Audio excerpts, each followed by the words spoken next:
morning everyone, and welcome back to my channel. And as always, thank you for joining us today. Today I wanted to talk about something that a lot of people within the mental health community haven't talked about a whole lot recently, as we're still trying to figure out what is mental health, what are diagnoses. I still really have to look that word up. What happens when it comes to children? We've talked in the past that I was diagnosed with ADD/ADHD as a kid, but a lot more doctors are now realizing that anxiety, depression, bipolar, all of these, OCD, it's not just an adult problem. Teens deal with it, kids deal with it.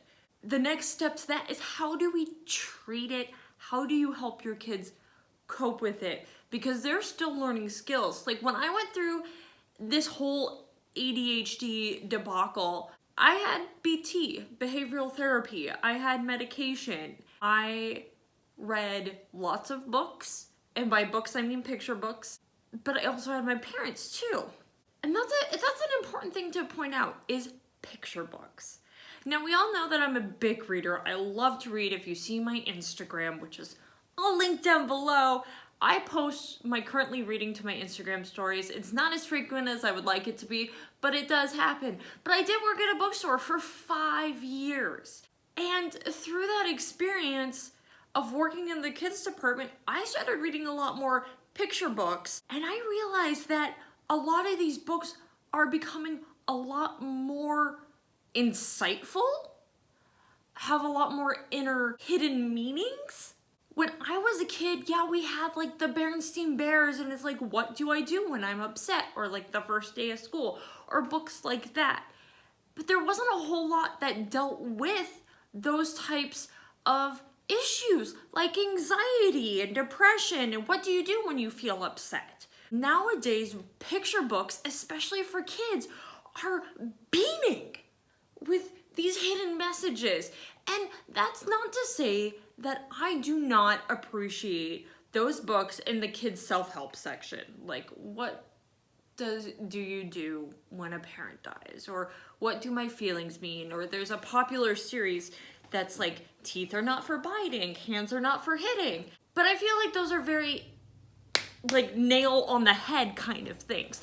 So I wanted to, and did some research. I went to my local library and I want to start a new series right here on this channel every couple of months or so, talking about picture books that are really great for kids with mental health issues, and giving you my recommendation about these books, because I feel like kids have such a vivid imagination, and sometimes putting that meaning of anxiety into different contexts opposed to just hitting it on the head is going to be more beneficial for the child than just being like, oh, you have anxiety, let's read a book about what anxiety is. Well, that might go over the kid's head. So I have 3 books here with me today. I will do more books in the future when I find them. There are a plethora, and we all know, and I've talked about this book in the future, but like What to Do with a Problem, or What Do You Do with a Problem by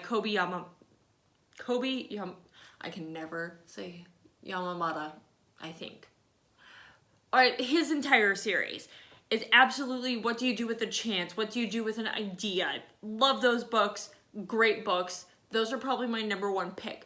But I want to go a little bit off the map. So let's get into these books and what I think and how I think they're beneficial for kids with mental health.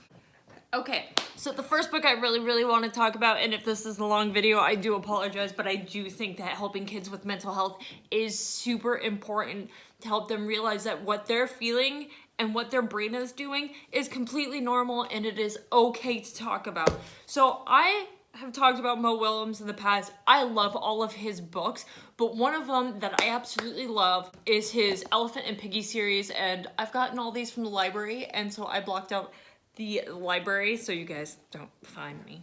It says Waiting Is Not Easy by Mo Willems, and literally, I mean, this, I know the title hits on the head very well, but putting good characters along with a bright message is great.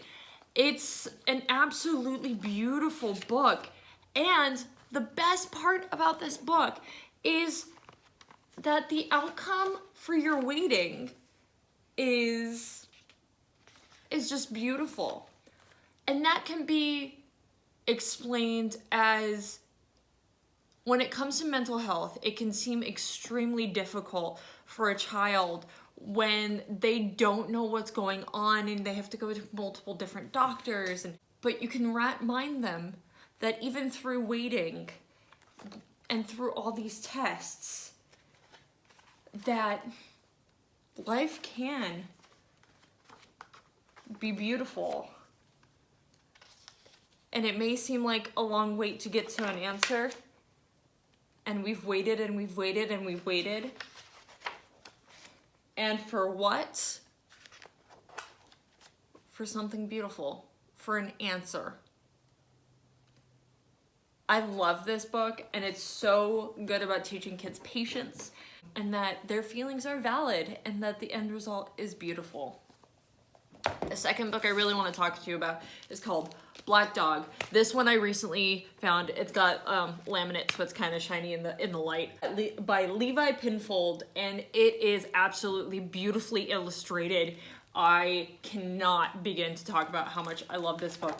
But basically, the story is about how an entire family sees a black dog, and each one sees it differently. And this could represent on so many levels, like maybe there was a death in the family and each person sees the death differently, or everyone in your household has mental health, but each person sees this black dog so differently. And it's like, did you know that there is a black dog the size of Big Jeffy outside, you know? And each person sees it different until the smallest hope, and that's the character's name, Smallest Hope, goes out and sees this gigantic big black dog.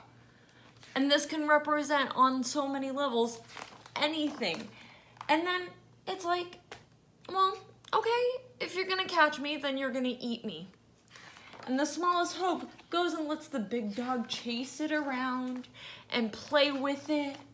And eventually you realize that all these things that you were scared of isn't actually really that big at all. And that it's just a small problem. And everyone can feel so silly sometimes. But again, that your feelings are valid.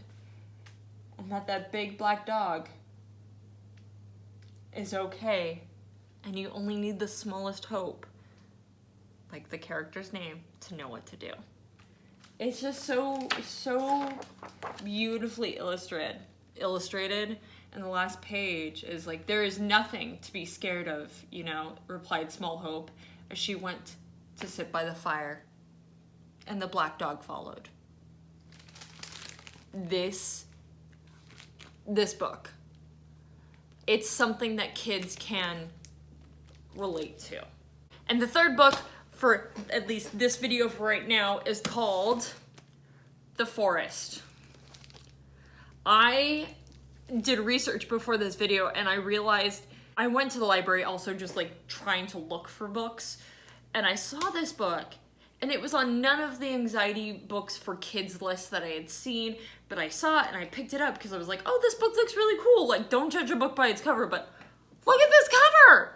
But it's called The Forest. You can't really, there we go. The Forest. It is by Riccardo Bozzi. It's an Italian author, I think. But it is just absolutely beautiful. They have these, I don't know if you'll be able, there we go. You can kind of see it's got embossed pages. And it's all about exploring a forest, your own personal forest. But throughout your journey, like I marked a couple of passages, it's like in this forest, the explorers usually realize that they are not alone after all, and that they are surrounded by other travelers. Think of this forest as your kid's mental health issue. Your kid's not alone.